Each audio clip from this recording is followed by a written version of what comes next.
I don't think the Democratic Party is going to be able to go forward until they make a decision. Whose side are you on here? Are you on the side of Western civilization and Western values, or are you on the side of the terrorists? Are you with those kids? Because, Mandami, he's the perfect candidate for them. There's been something rotten on campuses for quite a long time.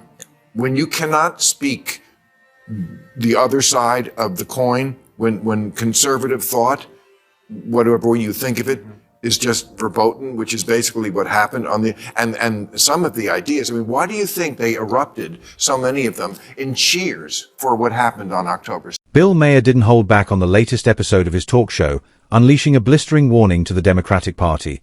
Keep pandering to radical leftists, and the DNC is headed for disaster. In the overtime segment, Maher argued that the left is in the middle of an identity crisis, and the clock is ticking for them to pick a side.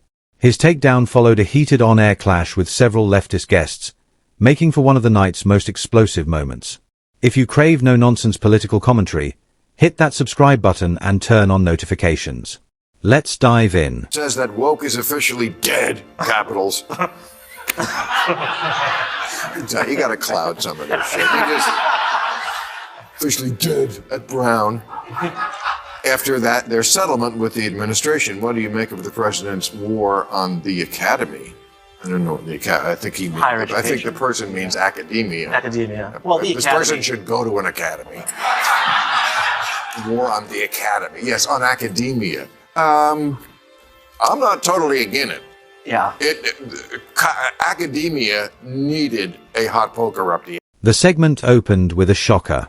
Bill Maher, long considered a liberal icon, openly threw his support behind President Trump's war on wokeness in universities. Maher praised Trump's crackdown on critical race theory, his defunding of left-leaning academic programs, his battles with entrenched tenured ideologues, and even his hardline immigration policies that rattled academia. The reaction was instant. Liberal media erupted, protesters fumed, but Trump stood firm. And, surprisingly, Maher seemed impressed. This was not the narrative Democrats had in mind, especially for the Democratic Party guest sitting across from Maher. He showed up ready to roast Trump and instead got a slow clap in return. The air grew thick with tension, awkward, charged, and utterly captivating. Maher wasn't just stepping out of line, he was torching the party script live on air. And that, my friends, is how we walk straight into a political minefield. The younger people in your party, how are you going to get them to understand, no matter how many times people like Jamie and I say to them, the world is a complicated place, and it's not just about oppressor and oppressed. They have a thought in their head that white people did some very bad things, and white people did some very bad things. And they're all but so did everybody else in the world.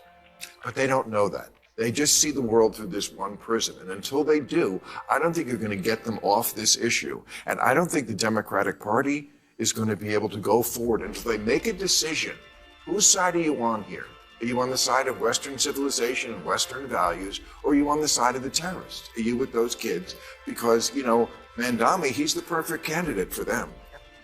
That's what they think is. Maher just delivered a political knockout, and Democrats are scrambling for cover. His words were blunt, unfiltered, and long overdue. This identity crisis gripping young Americans didn't appear out of nowhere. It was crafted by the DNC for political leverage. In their frantic push to appease every fringe group and tick every box, they abandoned the fundamentals: patriotism, reason, and common sense. Now, the result is staring us in the face, a generation torn between supporting their own country or siding with terrorists. And disturbingly, too many are drifting toward the latter. Why? Because they've been drip-fed anti-American rhetoric and ideological poison by the very institutions Democrats have spent years funding and protecting. Maher didn't flinch. He warned that if the left keeps marching down this road of moral relativism and identity politics, they won't just lose elections. Our universities have been out of control for a long time. They became indoctrination factories. They forgot. There's absolutely no diversity of thought. Well, and they're continuing to racially discriminate against the law, as the Supreme Court ruled 2 years ago.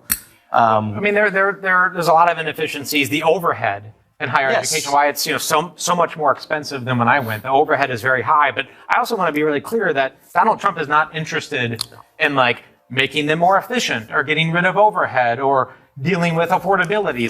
This is his woke culture war. This is his culture war against things that he doesn't believe in and want to see. And it's actually extending to our service academies. Well, West you don't Point have to Air be Force Donald Academy. Trump to think that there's been something rotten on campuses for quite a long time. Democrats can't handle even a whisper of praise for Donald Trump. The second someone dares say something positive, the party kicks into full-blown damage control. Case in point, watch Democratic Representative Jason Crow squirm as Bill Maher and Jamie Kirchick applaud Trump's unapologetic crackdown on academia's ideological circus.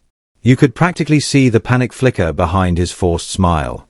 Crow tried to fire back with the usual anti-Trump soundbites, but they landed with a thud. Why? Because the chaos on college campuses didn't begin with Trump. It metastasized under Biden, fueled by an overdose of woke policies that bloated the system and buried merit under identity politics.